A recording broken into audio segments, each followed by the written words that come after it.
안녕하세요. 에들락스 크랑방 신호식 집사입니다. 18번째 제5주 용서의 바탕은 은혜에 대해서 함께 나누도록 하겠습니다.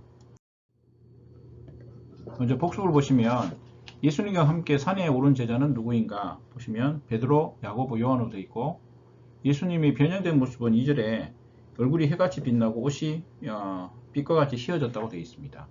이런 상징과 예고를 보시면 예수님이 성육신하시기 전에 지니셨던 영광이 드러나는 모습이고, 장차 영광스럽게 오실 재림하실 주님의 모습을 예고하고 있습니다.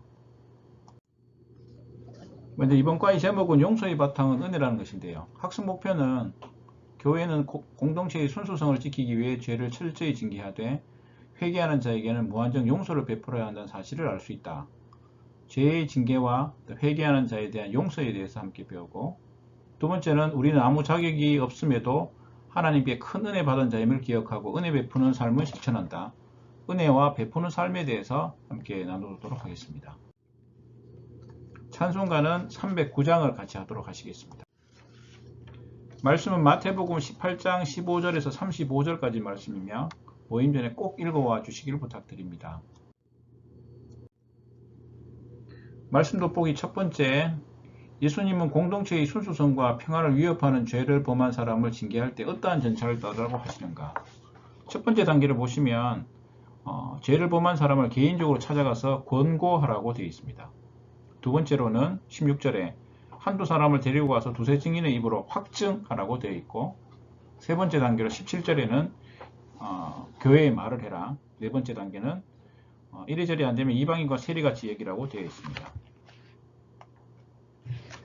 결국은 첫 번째 권고와 두 번째 확증을 하고, 그 다음 안되면 교회에 이야기하고, 네 번째 단계로 이방인과 세리같이 얘기라는 것. 결국은 평화를 위협하는 순수성과 평화를 위협하는 죄를 범한 사람에 대해서는 참으로 조심스럽지만 확실하게 절차를 진행하시라고 말씀에 되어 있습니다.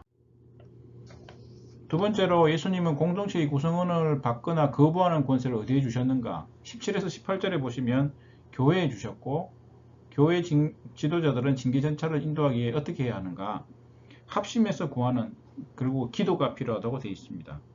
결국 징계 과정 중에 지도자들이 회개를 거부하는 죄인을 대하는 지혜와 성령의 인도하심을 구하는 것이 굉장히 중요하다고 되어 있습니다. 세 번째, 예수님은 죄를 범하고 회개했을 때 몇 번까지 용서를 하셨는가. 70번을 7번까지, 횟수로는 490번이죠. 하지만 의미는 무한정 용서하라고 되어 있습니다. 결국은 예수님이 이런 가르침은 보복과 징벌을 용서로 대체하는 것으로 되어 있습니다. 네 번째로, 주인은 1만 달란트를 빚진 종에게 어떤 판결을 내렸는가. 풀어주고 빚도 탕감해 주었습니다. 1만 달란트는 실제로 6천 데나리 한 사람이 20년 미안합니다. 20년 급여라고 되어 있습니다. 도저히 갚을 수 없는 거죠. 이렇게 주인이 했는 이유는 그를 불쌍히 여겼다고 되어 있습니다. 여기서 탕감했다는 의미는 완전히 취소해 주었다, 완전히 없애 주었다는 내용으로 되어 있습니다. 다섯 번째, 이 비유에서 종이 빚을 탕감받은 일은 무엇을 상징하는가. 그리스도인이 하나님께 받은 용서가 되어 있고, 이유는 그리스도인이 이웃을 용서해야 하는 이유는 우리는 하나님께 무한정 용서를 받은 자이기 때문에 그렇게 하라고 되어 있습니다. 다음은 삶의 내비게이션의 적용에 대해서 하겠습니다. 우리 공동체 안에서 죄를 지은 형제에게 죄를 깨닫게 하고 죄에서 떠나도록 권고하는 경험이 있는가. 참 쉽지 않은 것 같습니다. 징계 과정에서 중요한 요소는 합심해서 기도한다. 결국 우리의 감정이 치우치지 않고 그런 것 같습니다. 설명서에 되어 있지만 한국교회가 몰락하고 부패하는 원인 중에 하나가 징계가 제대로 되어지지 않았다. 받는 사람도 제대로 받지도 않고, 이런 부분에 대해서 참 조심스러운 접근이 필요하겠습니다. 두 번째로, 우리가 다른 사람의 잘못을 끝까지 용서한 일은 무엇인가. 현재 용서하지 못하고 있는 사람이 있다면 그 일을 위해 어떤 노력을 하고 있는가.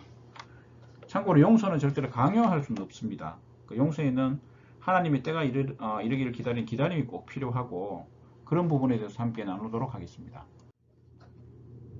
세 번째로, 우리가 은혜 받은 자로서 다른 사람에게 어떤 은혜를 베풀며 살기를 원하는가. 이웃을 용서하는 것은 하나님께 용서받았다는 증거가 되겠습니다. 우리는 모두 다른 사람의 은혜를 받으며 성장했습니다. 부모님, 친척들, 그다음 이웃들, 친구들. 우리 인생에서 받은 은혜 중에서 가장 기억에 남는 은혜가 무엇인지 살펴보고 앞으로 어떤 은혜를 나누며 살기를 원하는지 함께 나누는 시간을 가지겠습니다. 아로마 실천은 도움이 필요한 사람에게 생활 속에서 실천할 수 있는 구체적 도움을 제공하고 남에게 상처 주는 일이 없었는지 돌아보고 다른 사람을 아프게 하거나 잘못한 일이 있다면 적극적으로 사과하는 부분에 대해서 함께 나누겠습니다. 사랑방 모임 전에 말씀 돋보기를 꼭 문제풀이를 해오시길 부탁드리고 성경 말씀을 꼭 읽어오시고 또 사랑방 모임 시에 하나님께서 은혜 주시도록 또 모두 참석하실 수 있도록 특별히 교회와 담임 목사님을 위해서 꼭 기도해 주시길 부탁드립니다. 한 주간 또는 2주간 동안 예수님과 동행하는 하루 되시기를 날마다 예수님과 동행하는 하루 되시기를 기도합니다. 감사합니다.